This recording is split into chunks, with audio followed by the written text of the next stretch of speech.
Hello guys, it's Sign here with HobbiesofaMan once again, and today we are doing something that I've never really done on the channel before, which is plan out some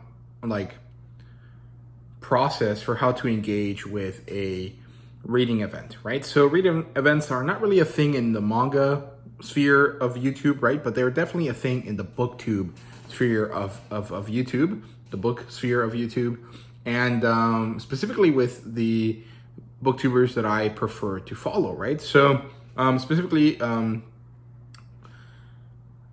Michael K. Vaughn, he does a lot of events, and the people that he's friends with do a lot of events. Last year I did Sumerian September, but I was pretty bad at it, so I only read 5 stories in Sumerian September, and I think it took me until February to finish reading the Conan book, right? Or at least until December, right? So this year, I want to join in on June on the Range. I actually kind of tried to do it last year, but I only really read one Western book, right? And it was actually the first Western I've ever read, which was Louis L'Amour's. It was Louis L'Amour's Flint, and so I really enjoyed it. I thought that the writing was good. I liked the story. I enjoyed how the characters moved, how they interacted, and this kind of mystery of this cowboy character, right? And so I have a few different Western books that I have here, and I have a few other things that aren't not really Westerns, but are close enough that I think will count for June on the Range, especially since Mike is not really someone that's really fuddy-duddy about the rules, right? He's willing to, allow things to happen as long as you're kind of in the spirit of these events, right? So today is a video talking about my possible reading plans for June on the Range, the Western book reading event that happened in June. And it's usually focused on old books, but that's not really necessarily my main interest. So I'm going to do stuff that's adjacent to it. I'm going to try to do stuff that fits more into what this channel is about, right? So it's not just going to be novels. I'll try to fit in some manga here. If all goes well when I go to Mexico this, early June, I might actually have the perfect manga to read for it, right? I also want to get into other web serials besides The Wandering End. So there's one that kind of fits in this genre. And then, of course, I want some comic books, right? But Western comic books are not that common. As in, comic books from the US that focus on Western stuff are not that common, or at least are not easily found nowadays. They're not something that's reprinted all that often, right? I did see recently that there was a sale that included a bunch of Jonah Hex stuff, but I'm not sure that I'm interested in Jonah Hex, right? So I didn't get them. But there are a few opportunities here that I might have that might fit for the channel, so I want to talk about them all today, right? So first of all, I want to talk about the novels that I have. So I have 6 Western novels physically that I have not read yet, right? So this is a very tiny collection. Most of these I got for less than $1. Only one of these I bought new, and that was Hondo. And that's actually kind of the main one that I want to read this coming June on the Range, right? So Hondo is quite classic. I've seen a lot of characters reference this name. I don't necessarily know if it's specifically because of Louis L'Amour's book or something else, but Hondo is about this guy who's really affected by his life on the frontier, basically, because he knew the ways of the Apache, according to this blurb at the back here. This woman who is a single mother somewhere in Arizona, and who eventually meets Hondo Lane, right? And her name is Angie Lowe. And between them, there's this guy called Vittorio, and basically there's all of these Apache, social and revolutionary type issues between them, right? And I find that to be quite interesting, quite compelling. It's also really nice that it's a single one-shot story, because that means that I can read this and move on quite quickly. I don't really have to, take my time to find the next book in the series and do all of this stuff, right? So that's more or less why I haven't gotten into Louis L'Amour's Sackett series. I have thought about tracking down the books, but I just feel like it's a lot of effort that I'm not really willing to spend all that much right now, because I'm not really so much of a Western reader, to be honest with you guys, right? So yeah, here's another Louis L'Amour book. This is Fallon. This is another one-shot storyline. This one is about Macon Fallon, who never needed anything more than a deck of cards and a fast horse and a ready gun. And he's kind of counting on this. Now that he has to lead a group of settlers into a mining town, right? And he is prepared to do something, you know, kind of not necessarily good, when it turns out that this town is kind of starting to, you know, do better, and he's kind of in charge of it now, and he has to deal with it, right? According to this place, to this blurb in the back here. And that's also fun. This one's quite shorter, so I did think about reading this instead of Hondo, but I think that Hondo is significantly more important to the Western literary canon, if that makes sense. Like, the literary canon for the Western genre, not the Western, like, world, right? So, yeah. And then I have another Louis L'Amour book here. This is Boundaries Law. This is a short story collection. I think all of them, you know, deal around this guy, but I'm not really sure. There really isn't too much to say about this one. I got this because it was available at Walmart for like $6. And some of these stories are actually nonfiction. So that's kind of interesting. But I don't really have too much of an interest in this one right now. So that's an option, but not one I'm really going to pursue. And then I have these random ones. And I think these are all kind of like adult Westerns, right? So they have sex in them. And that's kind of naughty, I guess. So first is Long Arm. This one is Long Arm Giant, number 30 something, I think. It said so right here, but I can't remember. I can't find it. Well, I don't know. It's called Long Arm and the Ambush at Holy Defiance, which is a quite interesting name. I think it had a number, but I can't find it. So, whatever. The Long Arm series is an adult Western series, so it usually has some element of romance or smut into it, as far as I understand it. This one is not, like, kind of early on in the series, so this is probably not even written by the original author, because at some point I think that they just had this like content farm going on where a bunch of different authors would write under the pseudonym, and so there was a lot of variety in terms of like the quality of the books. I don't know if this was good or not. I hope it's good, but I'm not going to be too stressed about it if it's not. I think I paid like 50 cents for it, so whatever. Then I have The Trailsman. And this one I was attracted to because of the blurb here. It says, Fargo is in no mood to talk to a wealthy freight baron.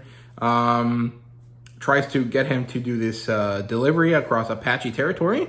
Then he meets the Fraser sisters, and these women are three wild, wanton, and whip-smart women who can drive a wagon train better than anyone in the territory. So there's this like strong woman element here that is quite cool and interesting. And this is another short novel, and this one's by John Sharp. And this one is The Trailsman, number 322. And again, I think this is not even written by the person that it says it's written by, but who cares? I also really like the aesthetic of this cover. I think that the pretty woman in the kind of like locket frame device is good. The wagon there giving you information, and then of course the action set piece at the bottom. I think that this is really well done, right? So that's cool. And then I have this one called War Country. Savagery erupts when Indian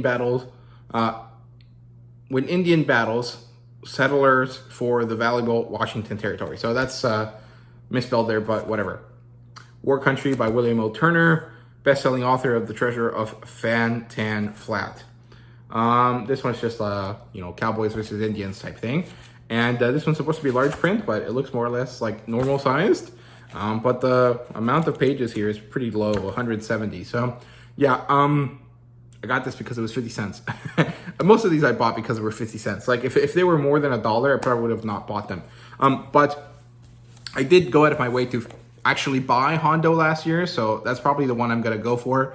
Most likely. And I need to do this kind of in advance. I have to decide this in advance because June is going to start out of town. So I need to have a small set of books that I can take with me that kind of deal with what I'm going to be reading in June, in the early stages of June, because I'm going to be out of the country actually. So yeah, so Hondo for sure is probably going to be one of the books that I kind of focus on. Otherwise, I think I probably will focus on The Trailsman, number 322, the Apache Ambush. I think that this is probably the second most interesting of the pile right now for me, right? So I'll probably focus on those two. So that's kind of the start of my TBR here. In terms of stuff that is more related to the channel, right? So in terms of manga and stuff like that, there's really not that much manga that deals with the Western setting, right? However, there's quite a few manga that are similar to the Western setting, and in the sense that sometimes they might even be called Japanese Westerns, right? Which I think is a bad system of naming. I think they should be called frontier stories, right? And probably the most famous and the most easily accessible of those types of stories right now is this one called Golden Kamui, right? And Golden Kamui refers to gold, but Kamui is a god, being, entity thing of the native Ainu people of Japan, right? And so this story happens in the native lands of Japan, in this area called Hokkaido, which is the northern region of Japan. This is where like Russo-Japanese people are from, basically, and that's where the Aboriginal Japanese people live, right? And this is set in a specific period of time. I think it's during or right after the Sino-Japanese War, right? Which is China versus Japan fighting over Manchuria. I think it's this little region of land there between China and Japan. And we follow this main character who used to be a soldier and now wants to go to Hokkaido to find gold, right? So that's kind of the same Western setting that you might know from other, stories. There's also the Native American aspect, right? Where this guy kind of forms a connection with a Native American or Native Japanese person, and then they go together to try to deal with these things, and almost has this kind of like Lone Ranger and Toto kind of relationship, right? Or Tonto. I can't remember the Lone Ranger's partner's name. I think his name is Tonto. And then you're digging for gold. You're kind of dealing with rough, horrible wilderness. There's bear attacks and lion attacks and all sorts of like animal attacks. And there's also this kind of like post-war criminals running from the law type of thing, and that's basically exactly the same as a Western, right? So I think that it really fits properly. I think that this is a good manga that kind of encompasses the same ideology as a Western story, and I think that'll fit quite nicely for the channel. I'm also a bit familiar with the story, right? So I'm happy to get to revisit it in a different fashion, because last time I interacted with the story, I watched the anime, right? So that's it for that.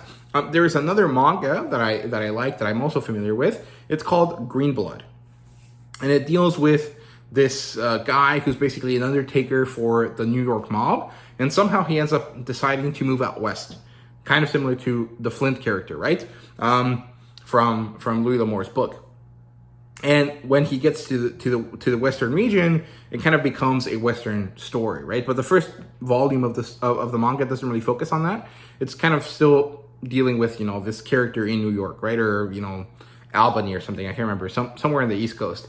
So if I go to Mexico and my grandfather's doing well, and I have time to go visit one of the manga stores that I'm familiar with down there, I should be able to buy all 5 of those volumes. And have that be, one of the things that I read in June once I come back home, right? So that's kind of the plan there. So that's it for the manga. There's this other element, which is light novels. Light novels are essentially Japanese pulp novels, and they're really popular nowadays. And there's one specifically that I think kind of fits this criteria, but it's more of a post-apocalyptic type story. So it's not exactly the same, but it deals with these characters going out into this frontier wasteland area and trying to survive and having to deal with like the natives of the region and all of these crazy things that, people from a city might not really understand, right? Which again, I think is kind of similar to the Western ideology or the Western kind of consensus for the genre, right? So that would be Sabukui Bisco, which is described as follows. In the days that follow the end of the world, few could have predicted that the rust wind, a phenomenon that spread across Japan like a plague, choking the life from the land and people and corroding fresh into brittle iron sand. No one knows when or how the rust began, but one mushroom-wielding renegade called Bisco Akaboshi, the man-eating redcap, which is this character right there, is determined to bring about its end. So he ends up trying to go alongside this doctor character into the wilderness, into this desert, to try to find this thing called the Rust Eater, right? And so this mystical mushroom is supposed to cure everything, right? And so it's supposed to fix the reality. So this is more or less of a fantasy story, but it is it still has those elements of Western in my opinion, right? Instead of searching for gold, they're searching for this mystical herb or this mystical mushroom. They're going into a desert area. They're going to kind of have to survive on their own. And it's a ranger type character alongside a doctor character, right? And I feel like I've seen that in some Western movie at some point, right? So that's that. In terms of other stuff, I am interested in a web serial called The Gods Are Bastards, which is initially set in a fantasy setting, but the kind of crux or the idea of this story is that this fantasy world has moved on from the medieval stasis that most fantasy worlds find themselves in, and has entered something akin to the Industrial Revolution, right? And there is this element of westward expansion, right, or this kind of idea that is quite similar to the Western genre. And, the author has this little blurb on their website that basically says, the main inspiration here is Western, followed by Victorian romances, followed by H. Rider Haggard novels, followed by, this and this and this. And basically the main inspiration is Western stuff. And the kind of idea and the kind of vibe that this whole web serial is kind of giving is that, right? So I'm excited about that. I hope that it kind of fits, and I hope that I'm not disappointed with it, because compared to the Wandering Inn, which is more of a classic isekai fantasy story, a portal fantasy, if you guys don't know what that is, this seems to be more of a kind of out there genre blender, right? So it might not necessarily really fit the Western kind of ideology that I'm trying to go with here, but I think that it should at least line up relatively well in the first volume. So hopefully that happens and that works, right? And then finally, the last thing that we need to discuss is comic books, right? So I don't currently own any comic books that fall in the Western genre, but there are quite a few options that I can kind of go with here, right? So I could buy some Lucky Luke volumes, which I'm pretty sure are quite, well-renowned and enjoyable. Or I could buy another Frank Frazetta book, right? So a few days ago, maybe weeks ago at this point, I did a review for Frank Frazetta's Johnny Comet, right? And Frank Frazetta did another kind of comic book run that was also published by the same publisher as Johnny Comet, Vanguard Publishing. And in this case, they published White Indian, which is a Frank Frazetta story about this, European guy that is adopted by Indians or Native Americans, which is the proper terminology now.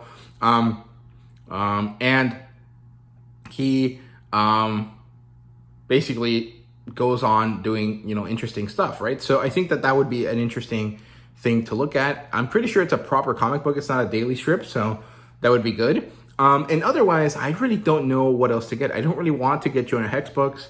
I don't really want to do like the Rawhide Kid or anything like that. I mean, there's stuff like Lady Justice or Lady Rawhide, or I could just look for Lone Ranger stuff. But I'm not really sure that's kind of what I want. I think I really do prefer to focus on either Lucky Luke. I'm sorry, that just doesn't work for me. Lucky Luke, or the White Indian story that I mentioned by Frank Frazetta. So that's kind of my ideas right now. If you guys have any recommendations for Western genre comic books, let me know down below. I'm sure that there's some. I think that there's one coming out here soon called There Ain't No Grave, which is by Scotty Young and Jorge Corona. And that is a team that I'm quite familiar with. I quite like their work. Specifically, I've read Middle West, and that is a good story, at least part of what the part that I've read. And the Ain't No Grave comic book seems to be some sort of Western-style fantasy story, right? So I think that'll be cool as well. But that's going to be single-issue stuff, right? So I can't really review it for the channel the same way that I do everything else, right? So yeah, if you guys have recommendations for comic books that, fit the genre that I could read for June on the Range, let me know down in the comments. Thank you guys so much for watching. Let me know what you thought about my idea. This might be kind of a weird rambly video, so I apologize for that. But yeah, let me know down in the comments. Thank you guys very much for watching, and see you guys later.